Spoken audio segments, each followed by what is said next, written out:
Բարև ձեզ, կենտրոնական ընտրական հանձնաժողովը 11:00 դրությամբ ներկայացրել է, թե որքան ակտիվություն է եղել ընտրատեղամասերում։ Տվյալները ներկայացված են եւ ամբողջ Հայաստանի տարածքի համար, եւ ըստ մարզերի եւ խոշոր քաղաքների։ Դրանց հիման վրա կարող ենք պնդել, որ վերջին 10 տարվա ընթացքում ազգային ժողովի ընտրությունների իմաստով ամենաակտիվ ընտրությունները հենց 2026 թվականի ընտրություններն են, որովհետև 11:00-ի դրությամբ, այսինքն քվեարկության առաջին 3 ժամի դրությամբ 14,48% ակտիվություն է գրանցվել,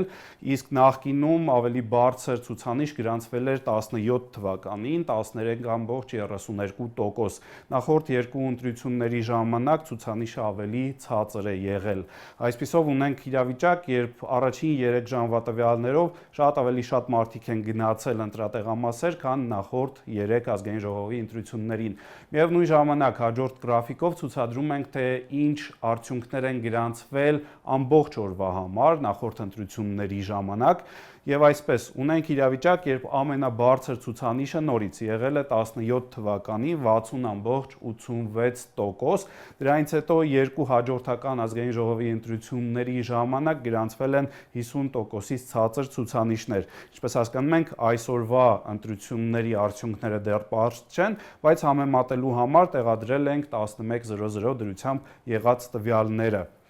Եվ ի վերջո կենտրոնական ընտրական հանձնաժողովը ներկայացրել է նաև ըստ մարզերի ցուցանիշները, որոնք քարտեզագրել ենք մեկ այլ գրաֆիկում։ Տեսնում ենք, որ ընդհանուր առմամբ գրանցվել է 12,6-ից մինչև 17,84% ակտիվություն։ Ամենաակտիվ մարզերը եղել են մասնավորապես Տավուշը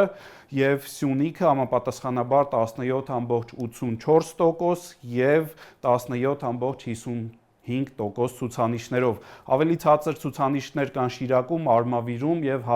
համեմատաբար ավելի ցածր ցուցանիշ է գրանցված Գեղարքունիքում։ Եթե դիտարկենք Երևանը որպես ամենախոշոր, ամենաշատ բնակչությամբ եւ ամենաշատ ընտրողներով տեղամաս, ապա այստեղ գրանցվել է 14,46% ակտիվություն, շատ մոտ ընդհանուր հանրապետական ցուցանիշին։